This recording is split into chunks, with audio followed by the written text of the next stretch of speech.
gwara ya na o nwere ife megide ka a kpọlie ya eke maka na ọ gwara ya sị ya na ụmụ nwaanyị mbefa ada afụta ndị ojii dịka mmadụ na ọnya nwa kọsụrụ ya and na fameghala m fa kpọlụ fa eke na ifefa na-alụ ọ pụghị ghọtago nya wee promise nye si a na ya ma mkpọli ya eke ife sọli anya ma ị na mara ejifa. That was the part ndofulu ịghọta kịta. So ka ọ bata n'uche ma nwunye wee ligokwelu nwunye again ọlụ gbalị anya wee tie mkpu nwanne ya nwoke wee bata hai wee rọọshị anya gidigidi hapịa ọ sị m na di ya bakwa n'ụlọ wee ji wetete ịmara batin wee ji akụ ife ihe anụnwa mbụ monde bat anụnwa na-enwe isi ihe anụnwa na-agbalata nwanne ya nwoke chekwe na o ji egbe n'ifute egbe na akpa gbalụ dị egwu nana. Yes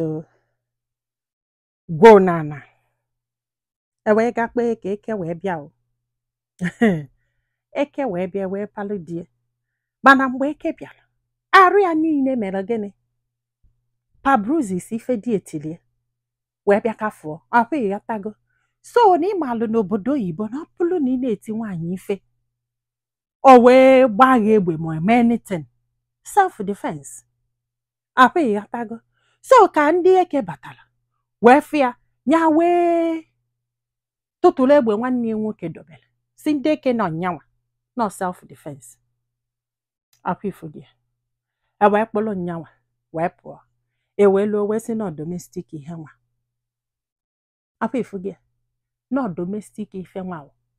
etu ka kesi si wee na nya wee nata na sinsi afọ na ya na-adaghalị na sinsi afọ na ya na-adaghalị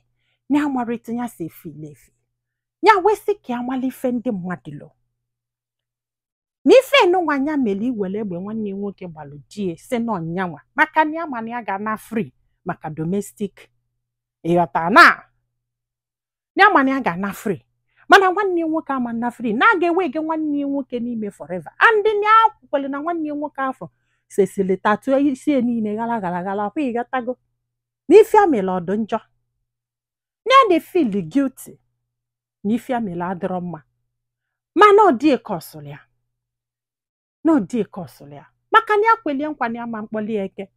o wee ji maka ya wee na-akụ ya ife ọkụ ọnyanya agbụ ya nkịtị n'eziokwu na ibie na-ama ọla n'ofu mma ka amalị di ọmụwapụ ya ntị na ya marọzi ọzọ o bidozie fakwuo o bulu ụzọ tibie ife ike gwụrụ nne m ikwesịkwa ifili guilty na ọ dịghị ka ọ bụ andọ mmadụ ka unu this guy a na-agwa gị ha amụlị ya na Naija wee kulie n'aka wee bịa obodo oyibo ọkwa ịghọtago mana parents ya bịala zụbanụ ka ndị ọcha si azụ ama ma ịghọtara ebe nna-eje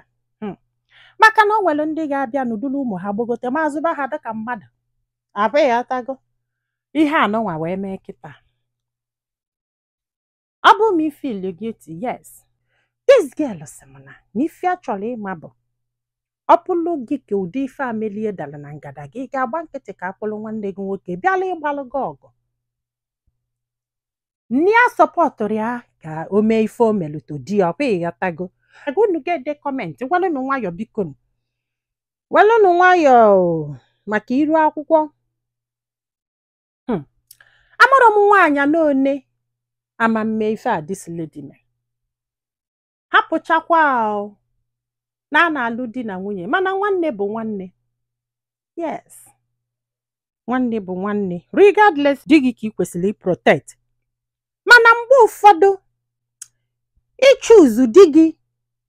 na protect di gị depends n'etu o si etiriti gị ọnya bụ ofu ihe ụmụ nwoke aghọtara yes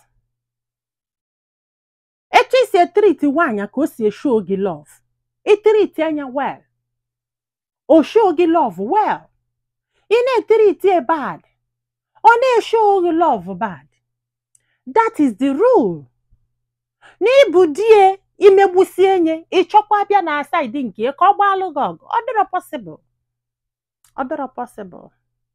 ma ihe anụnwa na-asị ọ bụ na ọkụ na-agba n'ụlọ mama gị na nwunye gị wee nọlụ n'ime ịghọta kịta e wee jụba gị sị gị kedu onye ị ga-ejeralụ, ma ọ bụ di gị na mama gị wee nọlụ n'ime kedu onye ị ga-ejeralụ. Ọ bụrụ na ị na-etiriti nwunye gị wel, ọ bata ebe afọ ọralụ gị nwa, o wee bụrụ na ị na-emegbu ya na-akụ ya ife, in fact ọ bata dufute mami ya, ọ chọọ nkụ si ikwuolu gị ọkụ ebe afọ ị nọ. Oh yes, ka anyị gwa onwe anyị eziokwu. Yes, ka anyị gwa onwe anyị eziokwu.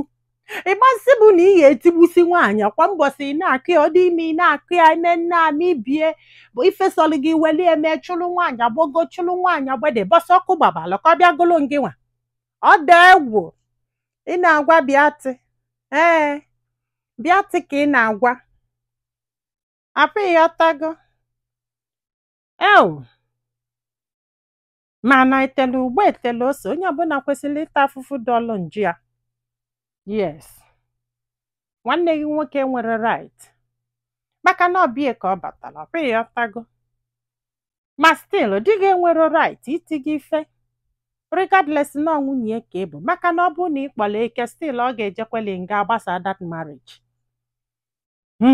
Afụgo m ihe iji gwasị na ị chọrọ tatu na nwanne gị nwoke na-agba galagala na-akpụ egbe, ndị ọnya ka ijiri ekwe chọọ tatu. Bọsị afọ di gị selu tatu bata, bọsị afọ ka enyere gị sain ife ga-emenụ, mana ịmagonu mmadụ abụrọ Chukwu, mmadụ abụrọ Chukwu. Ọmarọ mmanụ unu ga-ede kọmentị gwalụnụ nwayọ ndị be anyị ya nụnụ ka ọ dị n'ụbọchị ọzọ.